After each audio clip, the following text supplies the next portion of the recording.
Sahabat setia Gowori yang dikasih Tuhan, Shalom. Kita jumpa lagi dalam edisi Gowori Express di Minggu 15 Februari 2026, Minggu biasa yang ke-6. Sahabat setia Gowori sekalian, saya terkenang akan almarhum Romo Geraldus Kulman yang pernah menjadi pembimbing rohani saya. Buat saya beliau adalah teladan kesederhanaan yang istimewa.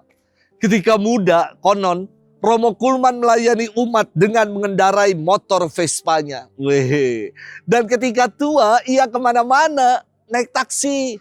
Suatu hari ketika sedang menunggu taksi, tas jinjing atau pouch yang selalu ia bawa kemana-mana dicopet. Ketika makan malam bersama dengan para frater, Romo Kulman bercerita, "Saya tadi pagi dicopet, tas saya ditarik, serut. Dia pikir saya bule kaya. Padahal di tas itu hanya ada kitab suci dan alat bantu dengar saya. Tidak ada uang karena saya bule kere." Lalu Romo Kulman mengatakan, "Semoga yang ambil tas saya bertobat, baca kitab suci, dan mendengar sabda Tuhan pakai alat bantu dengar saya." Kami semua tertawa mendengar kisah Romo Kulman yang pernah dicopet. Sahabat setia Gowori yang dikasihi Tuhan.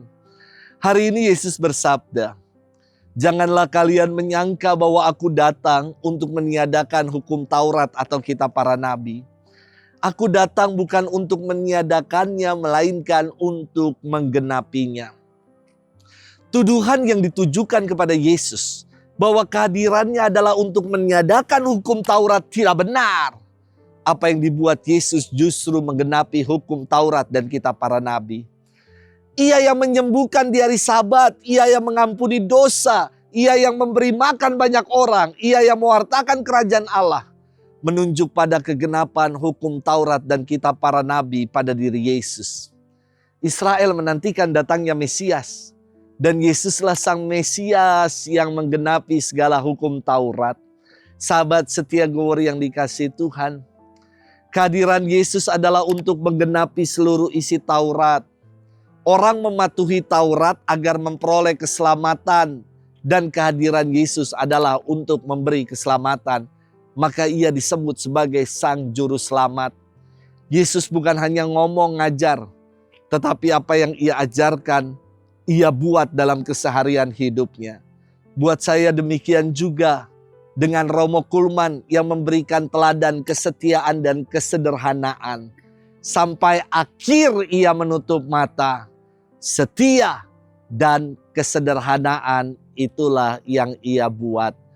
Mari kita pun mau menjadi pribadi yang mau menghidupi ajaran Tuhan.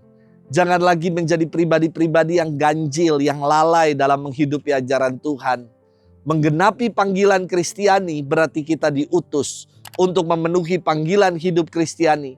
Salah satunya adalah dengan semakin mengasihi, semakin peduli, semakin bersaksi, dan menjaga keutuhan alam ciptaan ini. Selamat bermenung.